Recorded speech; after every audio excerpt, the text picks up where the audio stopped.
Oh, this adventure is really getting exciting. So as I get towards the start, it's kind of putting me out from the system even more longer, more faster, I guess. Looks like a heavy traffic time, 7 o'clock. Hi Shruti, I guess there's some kind of technical glitches. We are at 7:05 and we just start with the session right now. So quickly, all of you those who are watching, I would request you once again to just let me know from in your comment box where are you watching this from. I'll just appreciate if you could quickly put in where are you watching this from. And also, I would like to ask you a question. The number of years that you have been in a relationship, right? It could be a love relationship, a married relationship, a live-in relationship. It could be any kind of relationship that we are talking about. Yes, Chicago, that's right. UAE, wow, that's good. So we have global participation, that's amazing. So, guys, how long have you been married? Firozpur, Punjab. So let's see, how long have you been in a relationship? Chennai, Kunal, hi. 26 years, Shruti, that's a really amazing time. I'm sure you would love what we are going to be talking about today. So we're going to be talking about something really new today. In fact, as I was researching, we came across to a lot of new concepts. And 25, 26, 16 years, awesome. 33, Mridula, that's amazing. So we actually came across through a very relevant concept like the emotional intelligence, like the IQ, the EQ, the SQ, the social quotient, the quotient, the AQ. A very beautiful competency has come up or been evolved by the psychoanalysts, and they call it as a romantic competency, right? So the romantic competence is something that we're going to discuss today. Taran, wow, 33. Okay, that's for Mridula. Kunal, grade 10. Okay, so guys, this is Sajeev Varghese here signing in with Footprint with Mridula. Welcome to this live show, all of you. Really happy to have you in here. Once again, welcome to the ones who are watching it live and also to the ones who are going to have this podcast. So Saji here, I am here in this professional space from last 22 years, and I've conducted close to around 700 workshops with around 22,000 participants across the span of 10 years now. Been on the TEDx platform, been speaking there, and a lot of other platforms as well. It's a real nice opportunity that Mridula has offered me to come live with everyone out here. Thank you so very much, Mridula. My interaction with Mridula goes pretty far. We know each other almost now close to 9 to 10 years, and we have been together. Hi Wenny, hi Anu. So we've been together from almost 9 to 10 years, and we've been together in the coaching space. And I have seen Mridula getting evolved into so many different aspects, and it's as a coach, she's really amazing. So looking forward to interacting with each one of you here. I know this topic is something that we always want to know a little bit more about, primarily because this is something we kind of enjoy or बोलते हैं resist or detest or have fun or feel hostile relationship, So let me quickly ask you another question. What according to you is love? So if you have to say, what does love mean to you, or what is love for you, what would you answer?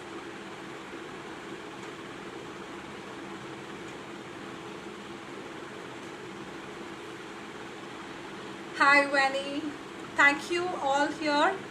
So let me understand, what would you say for being in love, or what is love according to you? Hi Anu. So what's love for you?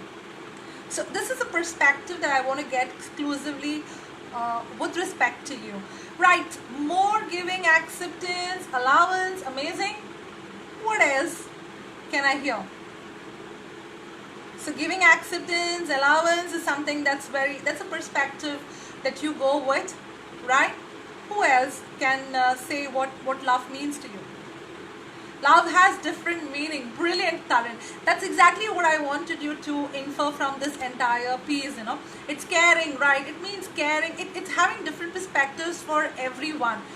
Now, love is the only emotion, in fact. If you ask somebody if you're feeling happy, they know what happiness is.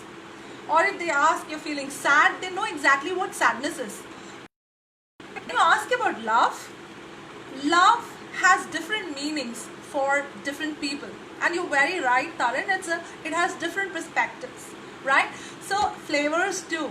Now it means different for every person. So one very relevant thing that we need to understand is that love is not an emotion.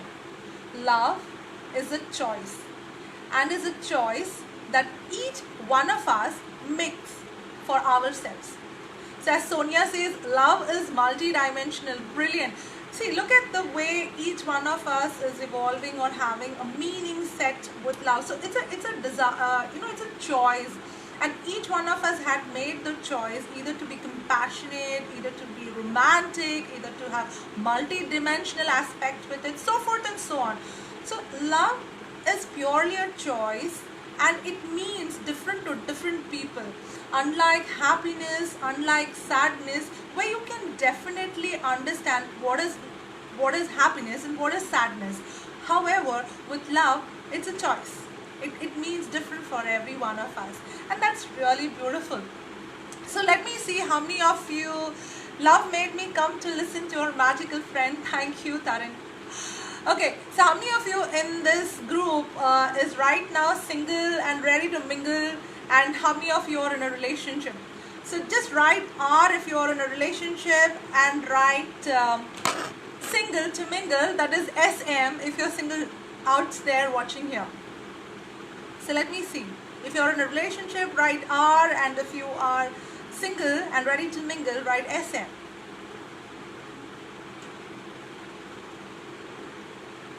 I'm single. I take that for you, Mridula. Okay, right? So as I said, ready to mingle. Very nice, Mridula. Single, ready to mingle. Touchy subject. Okay, now this is a very funny thing, communication today is really funny. Conversations have become texting, and arguments have become phone calls. Feelings have become status updates, right? Isn't it very funny? Yeah, right, Sonia. Why only the singles get to mingle? So that's a different topic. I would really have another date for that. Why it's not just that the single are ready to mingle. We too can, all the ones in relationships as well. So we could have a different session on that. So as I said, today communication is a very different aspect. We have moved a lot from the basics. I have this brilliant story to share with you guys, and you would just love this, and I just love this, and the perspective it gives. So we all are ready. I'm sure you all are ready. So this story goes about like this. Now there was this guy, and he kind of loved the canary bird, yellow canary bird, and he was walking around in the shops, and suddenly he finds himself in a shop which has a single canary bird there. He kind of gets into the shop excited, happy, to get the bird, and he checks up with the owner, and the shopkeeper says, I can give you this bird, but it's a little expensive. You're going to pay $250 for this. Now since he liked the bird, he was okay to give him that price, And so while he was, purchasing the bird, he had, once he purchased the bird, he had a nice little bonus that was given to him by the owner and the shopkeeper. And the bonus was that he was told, look, the best thing about this canary bird is this is not only your favorite bird, but this is a bird who can also sing. So you're going to have fun with this bird. You're going to watch it sing, hear him sing, or whatever. So this guy was really thrilled. Of course, I got my favorite bird, and as well as a bird which can sing. So he kind of takes the bird and goes back home, and there he looks into the bird and waits for the bird to sing. So the day one, he is waiting, but the bird does not sing. So he thought probably let him get a little acclimatized to the surroundings, and then he said, okay, let me wait for the next day. And he waited for the second day. Somehow the bird still did not sing. He was a little perplexed, and he said, okay, let me just call up the shopkeeper and tell him that this bird is still not singing. So he called up the shopkeeper and said, the shopkeeper was a little shocked. So he said, I don't know why she is not singing. However, I feel if you could get in a ladder, right? If you get into a ladder while she is climbing up and down the ladder, probably she will start to sing. So he was like very excited. Okay, let me get this ladder. And so the shopkeeper says, it's just another $50 for you, and paying the $50, get the ladder. While she climbs in and up the ladder, she's surely going to sing.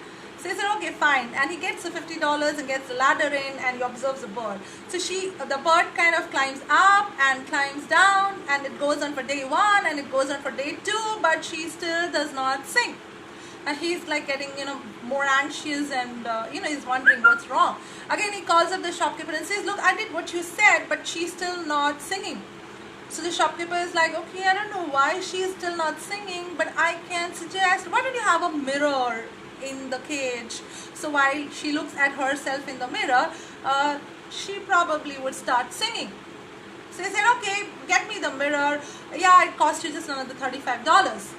Okay, so he gets into the mirror, put in the $35, looks at the bird. She climbs up the stairs of the ladder, looks at herself in the mirror, and climbs down the ladder. It goes on for the day one, it goes on for the day two, and she's like, no, she's not singing yet. So the most important thing out here, he was like more getting nervous and depressed, and he said, finally, now this is the last time, I'm just going to give this back to the shopkeeper. He kind of made a fool out of me. He said that she's going to sing and she's still not singing. He kind of picks up the whole thing, goes to him and says, I don't want the bird, you keep it, she's not singing. So then, no, I said it's a bonus, and you wanted the canary bird, keep it, she's really beautiful, she will sing. Do a last thing, why don't you put a swing into it? So give me another $25, I will put the swing. So he said, okay, I love the bird, I want her to be with me, so let me put the swing. And he pays this $25, gets the swing, and he kind of observes her. She's climbing up the stairs of the ladder, looking at herself in the mirror, hopping onto the swing, going to and fro, to and fro, to and fro. And right now, she just drops with a thud. Now, I just want you to know, or rather ask you, what do you think, why did the bird not sing? Quickly, can you put in your comment box, why do you think that she did not sing? And he actually kind of lifted the whole thing and went back to the shopkeeper, saying that this is your bird, keep it, because she's not singing. And the shopkeeper was stunned, right? So before I tell you the answer or the reason why she did not sing, let me know, what do you think why she did not sing? Put in your comment in the chat box. Would love to see what's your perspective on it. Why do you think she did not sing? Okay, Neetal says she was never asked by the person to sing, correct? Okay, good. Okay, there was a trust issue. Wow, that's nice. Any more that we could see? Rita, you're right. She was never asked to sing. Probably that's the reason. Or could we trust? So what do you think? Can I get one more comment so that I can understand? Not happy. Okay, brilliant. Well, now the most important thing I'm going to be saying, she wasn't happy enough to sing, right? She needed a partner, Shruti. Wow. So she was not trained that way. Very good, Sagri. Okay, I love all your responses. You've gone really wild imaginations. The person never gave her a chance to bloom. Wow, no one asked her to sing. Wow. I love your perspectives. However, listen this with caution. Now this guy actually went to get a bird, and he got the bonus that she's going to sing. In this entire process, he got her a ladder, he got her a mirror, he got her a swing, because in his desperate attempt to make her sing. However, he forgot one very fundamental basic thing. You know what? All that he had to do was to feed her. All that he had to do was to give her food. She could not sing, or she did not sing because she was hungry and she didn't have food. All that he had to do was to give food to her. She fell down with a thought she died after so many days and repeated attempts because she was not given something very fundamental and basic, and that was just food. All that he had to do to make her sing was just give her food or provide her with food. Now this is exactly what we do. You know, we do this, all this tam jam around our relationships. We keep doing this, we keep doing that, and we keep wondering, why isn't it not working? I gave my 100%, I'm doing this, I'm doing that. Why is the results not coming in? You know, it's the entire tam jam karke bhi kyun nahi results dikh raha? Very well.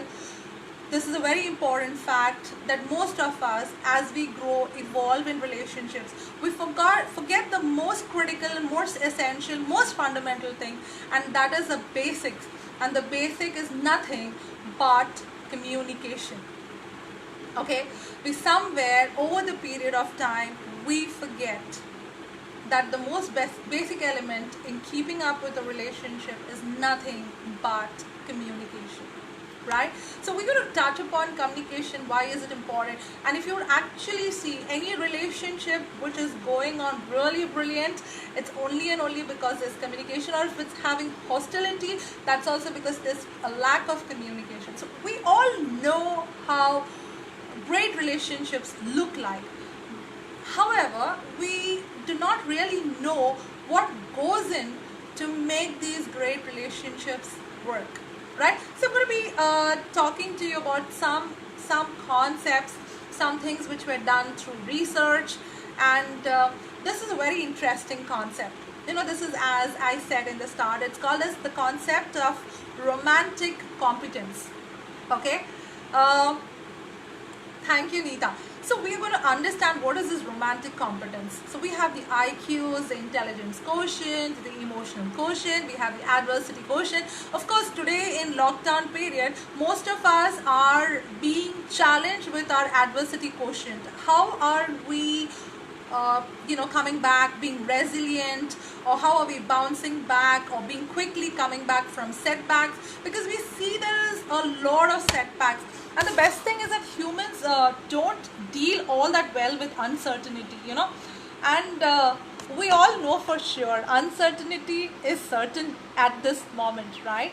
So humans don't deal all that well with uncertainty. Not knowing what's about to happen, it causes us more stress than knowing for certain something bad is. So now in this phase of this global pandemic, where the outcomes are largely unknown, you know, many romantic relationships will experience an increase in tension and conflict. So I'm going to give you some statistics of how this is working right now. You know, so there was this survey done, and we did a lot in the we did read in the newspapers and in many of the social media that there are a lot of couples in China, they're wanting to meet for couple therapy, or wanting to meet the divorce lawyers, so forth and so on. So the recent research said that there's close to 23% of the population feeling that, you know, under this current circumstances, they're feeling there's a pressure that's put on their relationship with their partner. And around 12% of people say that, those who currently live with their partner agree that staying at home made them doubt their relationship. Okay, so the research also found that the irritation is an issue for couples. Like, you know, of course, we're talking about lockdown here, so it's important to understand, not get the lockdown on the relationship, right? So however, human dynamics, human psychology, and a lot of things come to the forefront when we are talking about spending 24 hours together.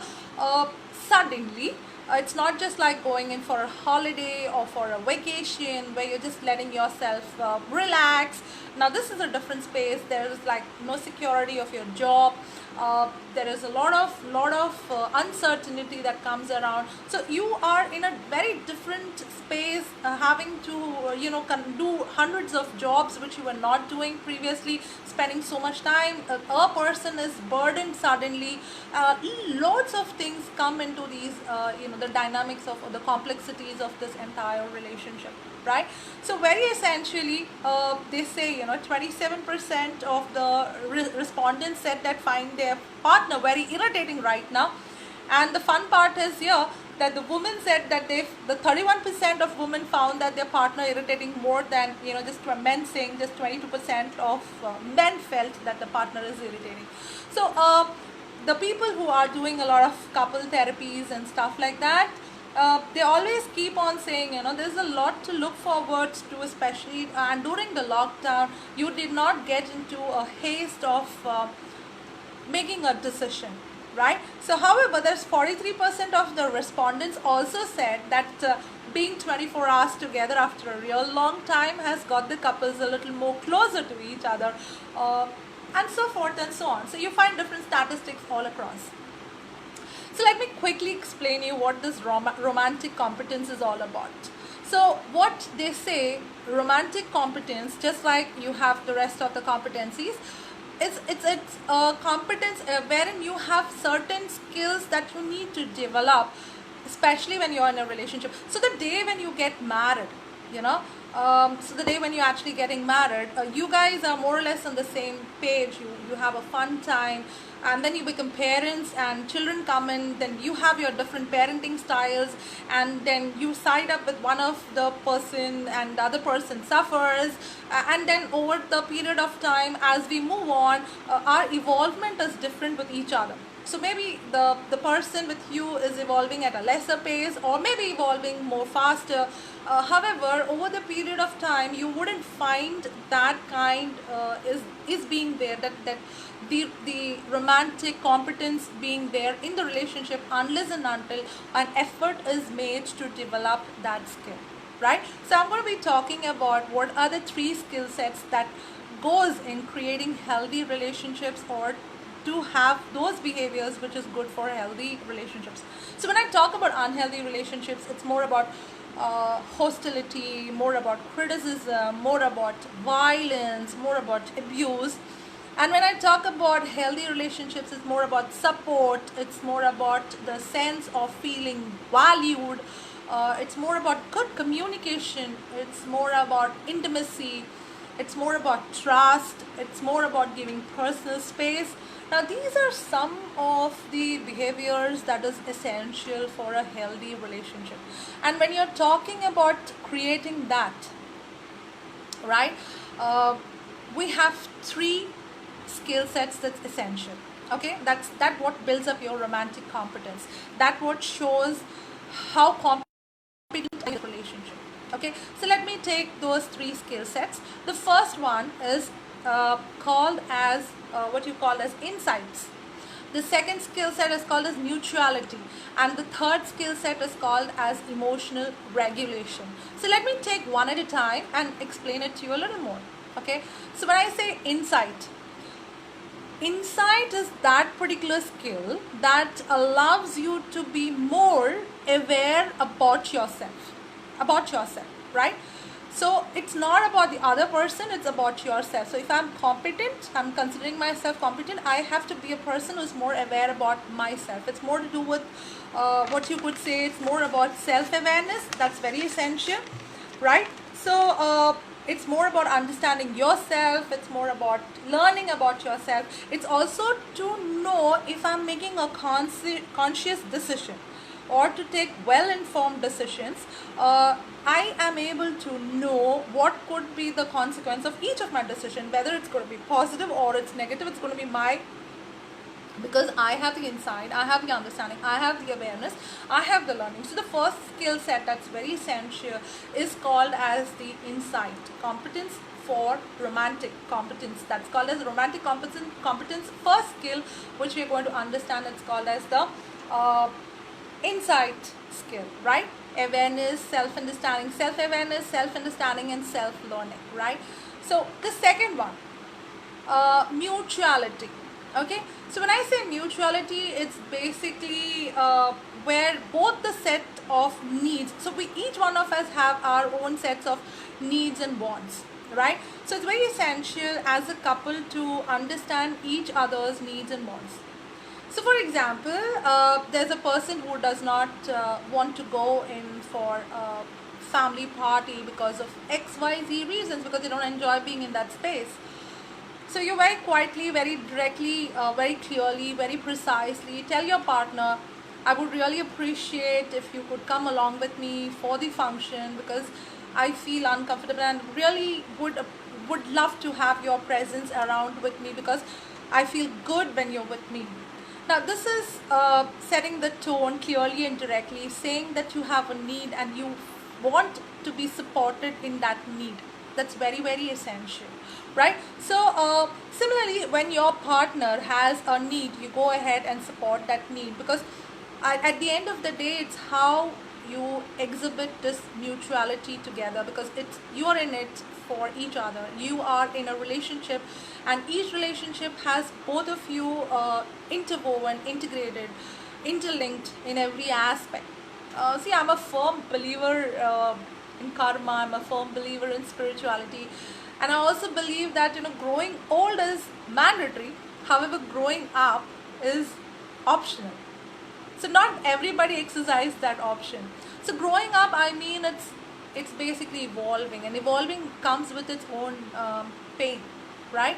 So growing up is not very comfortable. It's always painful. It's quite painful many a time. And evolve, you are not the same person what you were yesterday, right? So you are evolving. You have to understand that the other person is also evolving, right? So mutuality is taking into consideration that there are two people who are evolving continuously. See, now we all come from different backgrounds. We have different sets of beliefs, values, ethics, principles. What seems right for us may not seem right for the other person. Our parenting strategies were also not this are not also the same. So if I have to look into my own home with those two boys, you know, I typically see that, you know, the boys know that my mom is a little lenient and my dad is a little strict, so they know how much to manipulate and how, and they know barabar say, you know, how to take advantage of that. So now I understand that it's very essential that people need to complement each other as a bad cop, good cop, because that's what creates the balance. So there's where the element of mutuality really comes in. Last but not the least, that's the third thing in romantic competence, is called as emotion regulation. Okay. Now, this is something very important. It's as important as saying that today emotional intelligence is all over the place. You look at the current generation, they're very different. Anxieties, depressions, mental health, these are some of the things which is really, really catching up in the last few years. And this is somewhere too important to understand that somewhere we did not really have that emotions or the balanced approach towards emotions, because as men are brought up by people, by a family, they've always been taught that you cannot be too sensitive, you cannot cry, you cannot be expressing in tears. Now this is a very funny thing that we do, you know. The moment you tell your boy that when he cries, when he gets hurt and he cries, you say, come on, don't act like a sissy, don't act like a girl, you're not supposed to cry. Now what happens with men is that they bottle it up, and eventually men grow up not able to express. Now from the book that men are from Mars and women are from Venus, also this is very beautifully taken in, you know, like emotions, because of the way we bring up the boys in our family, they are not able to express, they're not able to emote as beautifully as a woman can, and this results in a lot of suppression. And you know, like as we say, you know, nowadays in the lockdown we have to do our own cleaning, especially the ones who are abroad, they are doing the cleaning anyway themselves, but for a lot back at home we have maids and people who help us with a lot of things. So now that you're doing a lot of jharu, sweeping around, it's very important to understand that you need to clean every single day. And what if you're not cleaning and you just think, okay, I'm too tired to do that, because we have so many other work other than just doing cleaning, because now this is added on to a profile or portfolio. So I just keep on thinking, okay, today I'll just clean up and just put everything under the carpet. I'll do the cleaning up later on. So I kind of sweep every time, put it under the carpet, day 1, day 2, day 3. I keep it piling under the carpet, but my room looks kind of clean. And then one fine day, I think of cleaning up, taking up the carpet, and I am in for a shock because I get an attack of instant dust allergy. Now that's exactly the way how we bottle up our or suppress our emotions, and we get into a snowball effect that once one fine day just kind of bursts out into a volcano. So important element here is being able to express, and express in a very assertive manner. Express in a more mature, clear, direct manner. Express so that you don't land up with depressions, you don't land up with anxieties. So expressions are very important. So important piece out here is in emotional regulation is how good you are in terms of balancing your emotions so that you don't flare up. So we have understood three skill sets for romantic competence. One was insight, one was mutuality, and the third one was emotional regulation. So let me give you a quick example of how we can connect the three of them and understand what it means to have romantic competence. Now, I recently met this lady, and she was telling me, my partner asked me what do I need for my birthday, and I said I don't need anything. And you know what, she did not get anything. And now what followed after that was more fun, because she did not get anything, she flared up, she got up into a fight, she was disgusted, she was depressed, right? And then started a big ugly fight. Now if this lady, for example, if she had to use those three skill sets that we just explained, the insights, mutuality, and emotional regulation, let's look at this and understand it a little more clearly. If this lady had to use these three skill sets, if she was to be using this, understanding herself or being aware about herself, that's the insight, then obviously she knew that she wanted her partner to give her something, right? She wanted, and if she is not getting that, probably she is going to flare up, right? That's very important to understand. She's going to flare up. She should have had that awareness, she should have had that understanding, she should have had that learning about herself. Similarly, she should have had insights, that thing, knowing that her partner is such a character who takes every word of hers literally, right? So she should have been mindful about that. So that's the first thing, how she could have used her insight for her benefit. The next thing was mutuality. If she would have used the skill of her mutuality, she would have been more expressive and wanting to express it more clearly and directly. Like, for example, saying that I would want something and this is what I want. So, for example, she would just go ahead and say what she wanted. And that's important to keep in mind. So let's say she knows that she was feeling not too good to ask for it, probably because she knows they were saving up for a trip or for some another important thing, or she didn't want to feel that she would be perceived as greedy or selfish for herself. So here she could have gone ahead and asked it clearly and directly and said, honey, I know we are saving up for the trip.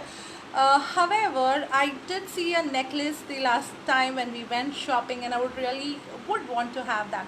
So obviously the gentleman or the partner would have got the understanding that she needs, and he would have got it for her, and her sense of security, trust, and being valued would have remained intact. And then finally, coming into emotional regulation, it's important to understand that she went ahead, created a big fight, she just flared up. She couldn't balance it at that time. She should have known that the consequence of her flaring up would damage the relationship, right? So it's a small instance, it's a silly instance why we land up into fights. Sometimes we really go back in retrospect and in the hindsight, and we feel we did a lot of things which was really very very silly in nature. And so that's a very important thing for all of us to understand, to how to get from the unhealthy behaviors or the behaviors which can create an unhealthy relationship into hostility, criticisms, violence, abuse, a lot of other things which you really don't want your relationship to be a part of it. And in the interim, also work on skills so that you can create healthy relationships which has good communication skills in it, which has intimacy. Okay, now intimacy is a very fabulous word. Now, like after years and years of being together, I'm sure, like, intimacy just get out of the, that word just gets moving. Now, it's not necessary that intimacy is just a three-letter word, right? Intimacy can be beyond a lot of things. For example, even doing cooking together in the kitchen is intimacy. Watching a movie on the Netflix is intimacy. Just having a casual hug is intimacy. Anything and everything which kind of makes you feel special, subtle touch, any kind of doing things together, maybe it's gardening together, or calling up your parents together, or spending time with your children together, or just having the time for yourself together. All this is like creating that intimacy. Now these are signs of healthy relationship, right? So I am done with the romantic competence and the three skill sets that's needed for that. I would really appreciate if you would have some questions for me, so that I would like to answer them as well. So put in your questions in the chat box.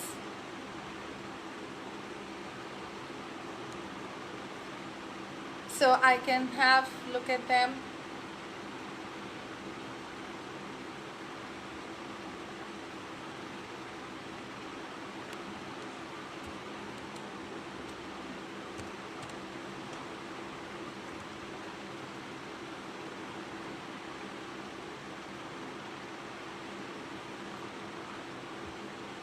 Okay, I guess I've not seen a lot of these questions. Just let me quickly go through them. Just give me a moment. Okay. So yes, Mrudula, what if the spouse fails to show intimacy? Okay, that's a brilliant question. Again, so what you perceive about me says a lot about you, and how I respond to you is my awareness. Okay, so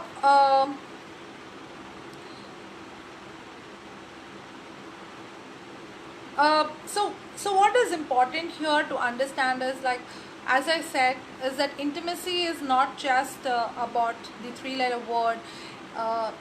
It's about encouraging each other, having mutually each other for a lot of things present, like as I said, just watching working in the kitchen together, or for example, your spouse or your partner definitely likes to do certain things. Just maybe he likes to go and play in the golf, play a game of golf, or just go around and do something else. So it's important to go ahead, support him. That's a very good skill that you have in mutuality, to see to the needs of your spouse as well. So understand what your spouse needs and go ahead and be with him. Just be with him there, and I guess that's how you will start encouraging that the intimacy starts flowing in very subtly, in a very smooth and seamlessly. Okay, Sagari, what if the man always gives priority to what he wants? One is bound to feel small and not loved. Yes, you are very right. One does tend to feel not valued if if the man in your life was always self-centered and selfish.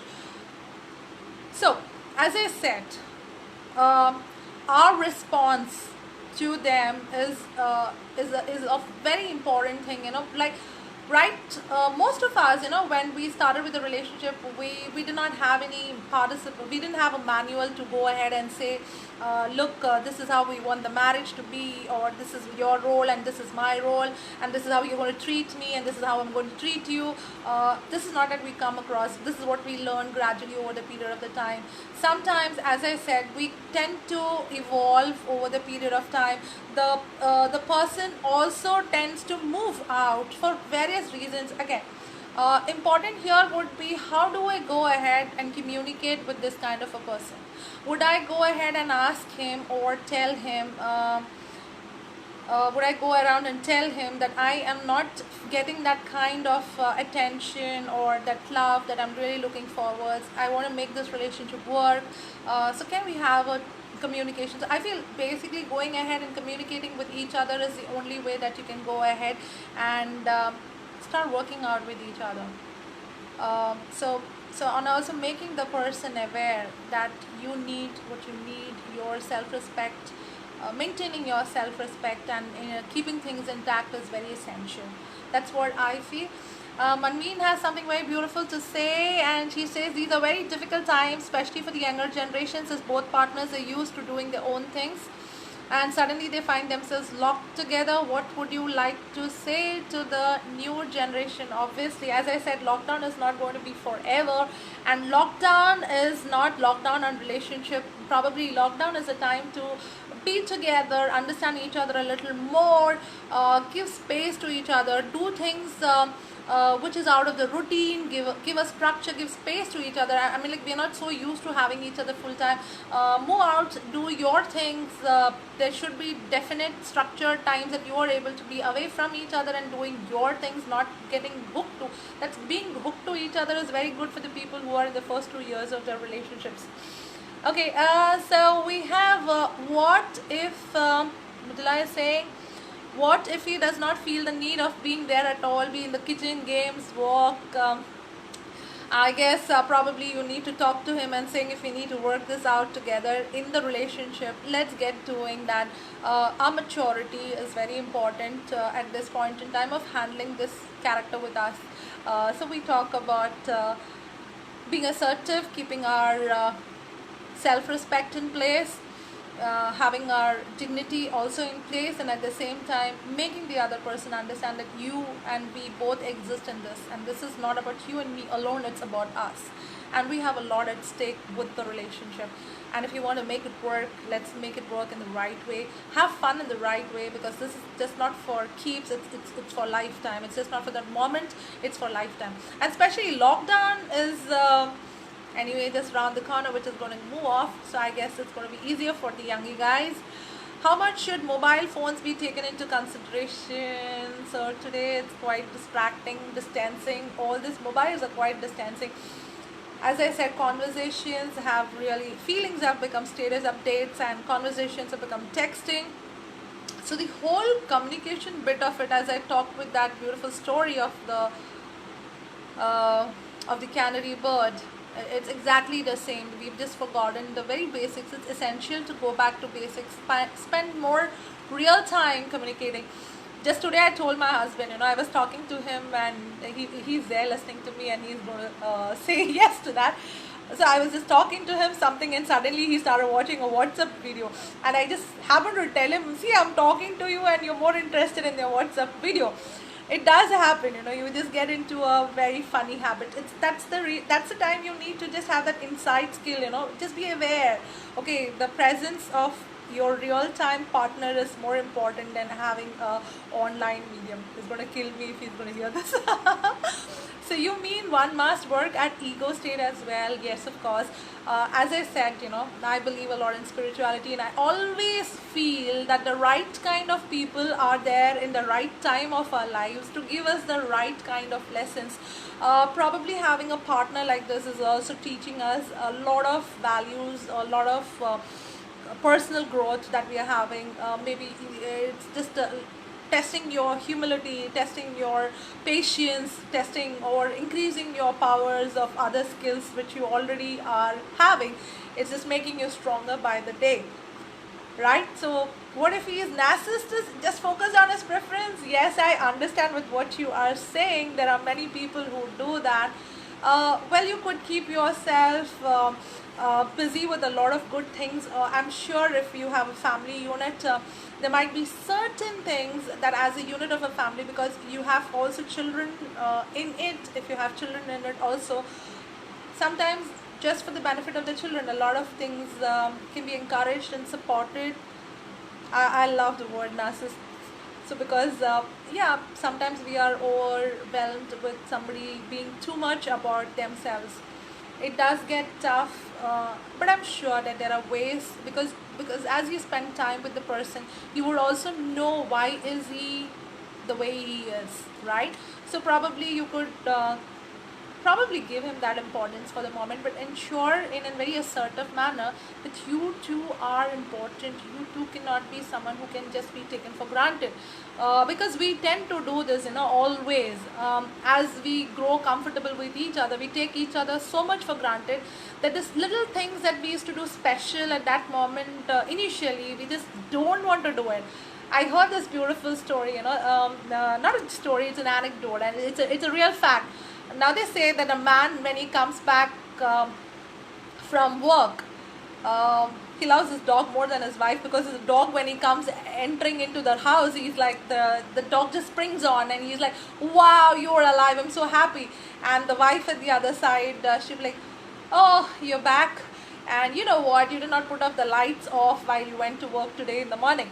Okay, so he kind of suddenly gets, oh god, where have I come? So sometimes the man needs that.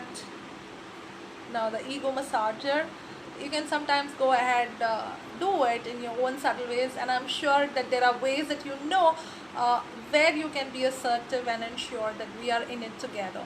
Thank you. Boundaries, I don't actually believe in boundaries. You should just go ahead and connect with people, because the more maps of the world that you can connect to, because we all have different maps of the world. So if, for example, the number of people that we know, we would go ahead. So I did this beautiful little activity, with the group of people in the class. The activity with the group was, all of them had to close their eyes, and I had given them A4 size paper. All that they had to do is to follow my instructions, and the instructions are very simple ones. Go ahead, fold it into half, then fold it into quarter, then cut out a square from one side, cut out another square from the other side, and make a semicircle cut out in the center. That's about it. 4 instructions, 5 instructions, said in the same language and what each one of them understands. And it was a class of 35, okay? And believe it or not, there was a homogeneous group having a similar age group, were in the same banking industry, have done similar educational backgrounds, and so forth and so on. So the most surprising part of it was when they actually opened up their masterpieces once they had finished with the activity. I went ahead and told each one of them to find at least one person in the entire room of 35 to be having a similar pattern like yours. And to believe it or not, there was not a single person who had it. So just 4 instructions, people had to just do 4 things, but nobody, when at the end result, had a similar kind of a cutout with the paper, which was like, wow, it was like a big insight. None of us, even when the person was giving instructor as one, the activity was one, few instructions were just 3 or 4 flat for everyone, still we do not. Says loads about it, that saying we all come with a lot of different perspectives. So understanding the person at his map is very important, right? Because we all have different maps of the world, our maps don't really connect all the time. Certain aspects it connects, certain it does not, certain we need to work on. So there are no boundaries. I would go ahead and say that learn, enrich yourself, make yourself more rich by knowing more maps of the world, connecting with more people, so that you would understand that the person at home is a really good one. Um, as they rightly say, if you want the right person to be married for the rest of your life, you need 5 different people to make you happy, because what you need in a person is available in 5 different people, not with just one person. So all of us we are all imperfectly, so we, as we say, we are very imperfectly perfect, and just go ahead, don't define boundaries, have fun. So how do you deal with stubbornness in spite of trying all that you mentioned? So we have something called as a reward system. It's like, uh, so when I say reward system, we need to understand the underlying stubbornness reason. Why is they so stubborn with that particular aspect? Is there some other way you can reward a behavior change? So you want them to change their behavior from being stubborn to wanting to understand you, or wanting to do certain things in that certain. So sometimes you'll have to look at what reward can you give them, or that can motivate them, encourage them, move out from their stubbornness and be more little malleable.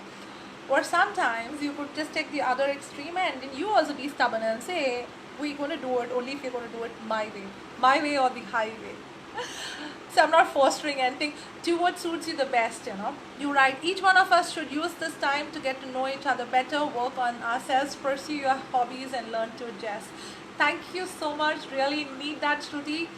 Thank you so much as well. I hope we have had a great time together, and once again, just to reiterate, there's some important things that we did was understanding the romantic competence, how to enhance and build up on your romantic competence. That's working on your 3 things. That's how do you get more self-awareness, insights, self-awareness, self-understanding, and also more learning about yourself. And next was mutuality, giving respect to know and understand that each of us have needs and wants, and we set it up a support system for both of us. Then third and most important thing is emotional regulation, to know the consequences of the behavior that you exhibit at that point in time, so that you do not burst out into anger, screw up and damage a beautiful relationship that you really enjoy. Important is, at the end of the day, we all know that we are in it together, and that's life is an adventure, and at the bottom of your heart you do know that you love this person. Of course, I'm not saying that if it's an exploitative or an abusive relationship, or if it's a toxic relationship, to keep continuing for it a really long, you need to get help for yourself. Going ahead, doing couple therapy or anything else would be really nice. If you're keen with the relationship, otherwise give it your 100% and let it flourish and bloom the way it should be. Lockdown or no lockdown, it's going to be beautiful. Thank you so much. Much love to everyone. This was my first Facebook Live, and I really thank Mridula for this opportunity. I've been really nervous and anxious. Thank you for making me so comfortable. You guys have been really encouraging, and really appreciate everything that you've done. So we've been it together. So I'm happy that you really enjoyed it. We're going to be in this adventure all together, and take care of yourself, love yourself. You are very important in life, and relationships are a part of us. If there is no relationship, we do not have a self-definition. We are what our relationships are. That's very important to understand. We are what our relationships are. So you are a mother, a daughter, wife. You have so many multiple roles to do as a man, as a woman. All of us have such multiple roles to do. You're amazing, because if these roles were not there, probably you have to ask yourself, who am I? I don't know who am I if I'm not a mother. I don't know who am I if I'm not a wife. I don't know who am I if I'm not a daughter. I don't know who am I. So relationships, healthy relationships, no depressions, no mental health issues. We just go ahead. Okay guys, you want to get in touch with me, you could just follow me on the LinkedIn. My name is Saji Vargas, as I said, the LinkedIn, Facebook, or I can just give you my number. I can just put it on 98. Let me see if I'm just getting able to do that. Okay, I'm so funny. So you can reach me out. at this number. So probably for all the ones who have been here, let me just give you a surprise. I probably, if you can give me your email IDs, I would send across a beautiful book to you, or ebook to you to read through on relationships during the lockdown times, and also how you can go ahead and enhance or work on this very beautifully. So give me your email IDs. We can connect back. That's a lovely gift for each one of you. So looking forward to hearing from you very soon. That's a gift that we have.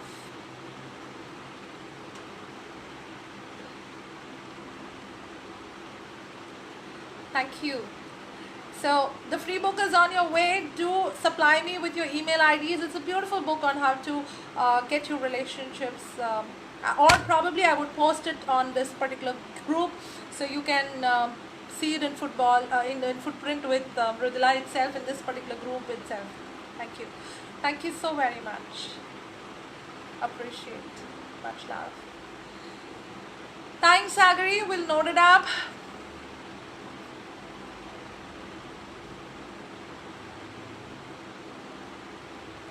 Thank you so much, Taran. Thank you. Really appreciate.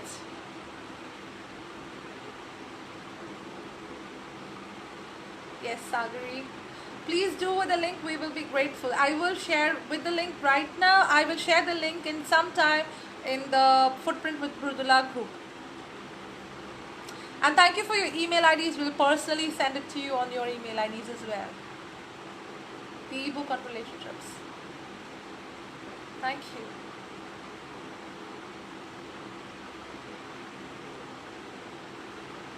Thank you so much. Love you. Love you all.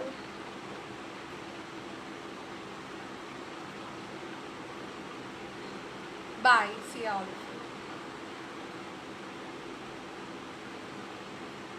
Thank you.